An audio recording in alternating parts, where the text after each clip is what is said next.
वक्त मऊ की किस विधानसभा सीट पर आप खड़े हैं और किस तरह से मतदाताओं का रुझान आप देख पा रहे हैं पोलिंग बूथ पर? जी, इस वक्त मैं मोहम्मदाबाद गोहना विधानसभा क्षेत्र में एक विद्यालय पे खड़ा हूँ, जहाँ सुबह 7 बजे से ही लोगों में काफी उत्साह दिख रहा है। लोग आते जा रहे हैं, वोट करते जा रहे हैं।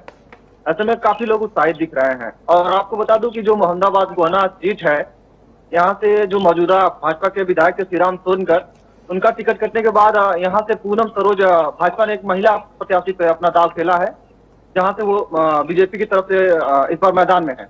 तो वहीं बसपा से दम सिंह गौतम है, तो वहीं सपा से राजेंद्र राम है। जी बिल्कुल सुशील, वहीं इस बार अगर हम मऊ में देखें तो किस तरह के समीकरण यहां पर बनते हुए नजर आए हैं और इस बार कौन से मुद्दे हैं जिसे लेकर के जो वोटर्स हैं वो पोलिंग बूथ पहुंचे हैं?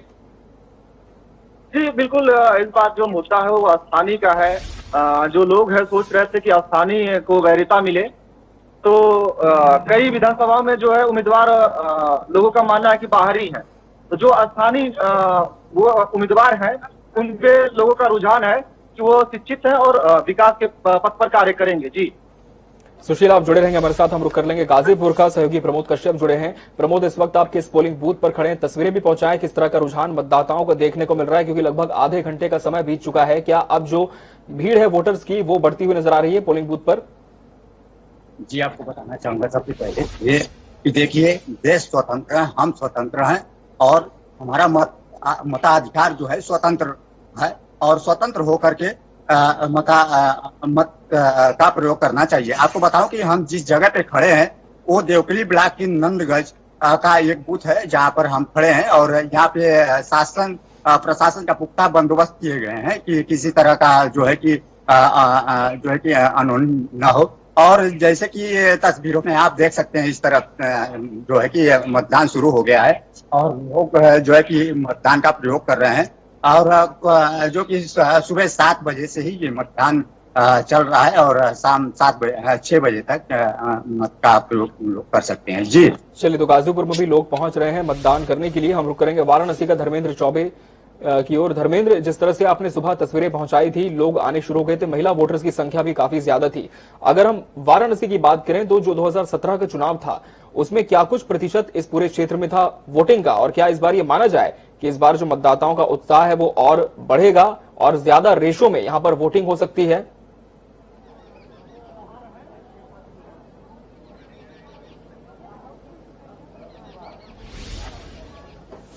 देखिए अमित, कुल मोटी मोटा मैं बता दूं, 2017 का जो रेशियो रहा लगभग 55 से 60% रहा और इस बार का जो रेशियो है और जो जिला प्रशासन ने लक्ष्य रखा है वो लगभग 60 से 80% का रखा है। ज्यादा से ज्यादा मतदान हो सके इसके लिए जिला प्रशासन, यहाँ के जिला निर्वाचन अधिकारी कौशल राज शर्मा वो लगातार मॉनिटरिंग कर रहे हैं वाराणसी में, ताकि ज्यादा से ज्यादा यहाँ मैं अमित एक चीज बड़ी बढ़िया बताना चाहूंगा, बड़ी बात है ये, यहाँ थर्ड जेंडर मतदाता, यूथ मतदाता, दिव्यांग मतदाता 80 ऐसे बूथ बनाए गए जो मॉडुलर बूथ है वाराणसी में।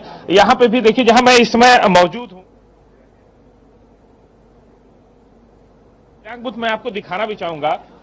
यहां अधिकारी कर्मचारी लोग हैं। दिव्यांग बूथ सर कहां पे बना है? दिव्यांग बूथ यहां कहां पे बनाया गया है? दिव्यांगों के लिए व्यवस्था कहाँ की गई है? यही बैठेंगे, यही वोट देंगे। देखिए अमित जी, ये दिव्यांगों के लिए चेयर की व्यवस्था की गई है और यहाँ पे दिव्यांग आएंगे, अपनी सहजता और खुद की मेहनत से यहाँ जाएंगे और चूंकि स्वावलंबन बनाने के क्रम में यहाँ के जिला प्रशासन ने एक अपील की है कि दिव्यांग वृद्ध इनको जो है सहयोग, किसी की सहयोग की जरूरत नहीं, उनके लिए गाड़ियां लगाई गई हैं, वो स्वतः न बढ़ने पाए, देश में एकता कायम हो, ऐसे लोगों की सरकार होनी चाहिए। नफरत देश के लिए बहुत खतरा है, समाज के लिए खतरा है, देश के लिए बहुत खतरा है। तो हम ये चाहते हैं कि नफरत देश में ना फैले, इस जान के हमने वोट दिया कि नफरत बचना चाहिए। मेरा नाम रमजान अली अंसारी। ठीक है। तो बिल्कुल वोटर्स का जो रुझान है, एक जो उनकी मंशा है वो भी यहां पर सामने आ रही है लगातार कि किस मुद्दों पर वो वोटिंग करने के लिए पहुंच रहे हैं पोलिंग बूथ पर। हमारे सहयोगी धर्मेंद्र चौबे हमारे साथ बने हुए हैं। धर्मेंद्र, आप जुड़े रहेंगे हमारे साथ, हम रुक कर लेंगे फिर से मऊ का। सुशील सिंह हमारे सहयोगी जुड़े हैं। सुशील, मऊ की एक विधानसभा सीट आती है सदर विधानसभा, जहां बाहुबली विधायक मुख्तार अंसारी का यह गढ़ माना जाता है, लेकिन इस बार चूंकि मुख्तार अंसारी जेल में है, इस वजह से उनके बेटे अब्बास अंसारी चुनावी मैदान में है।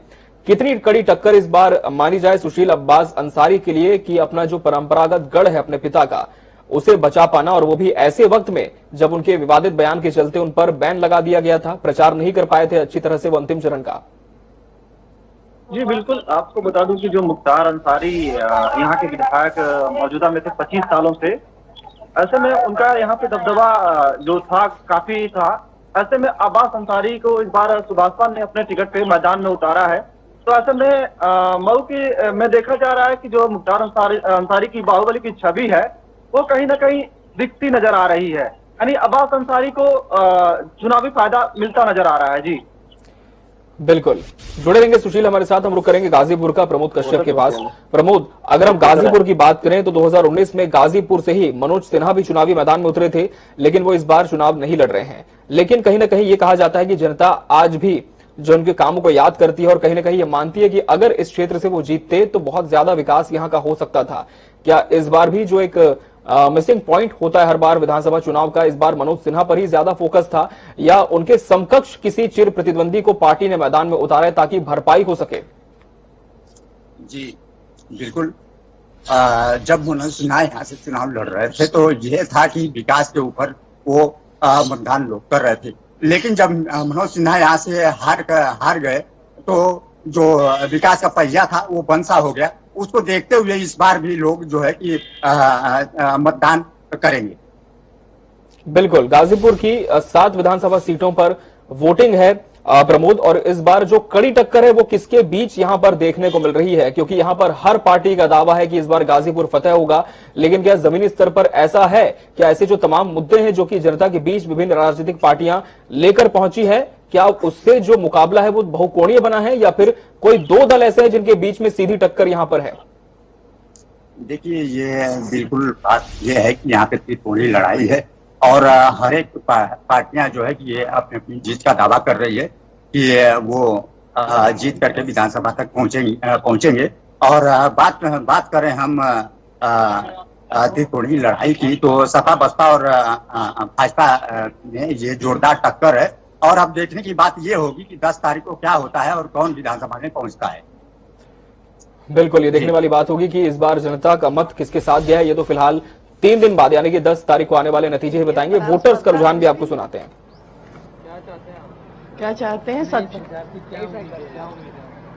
अब उम्मीद तो यही है थोड़ा महंगाई कम हो, और क्या। यही बात है ना। Thank you. हो गया। तो महिला वोटर्स भी पहुंच रही हैं अपने मताधिकार का प्रयोग करने के लिए पोलिंग बूथ पर, और लगातार हम आपको तस्वीर भी दिखा रहे हैं किस तरह से लोग कतारबद्ध हैं, अपनी बारी आने का इंतजार कर रहे हैं।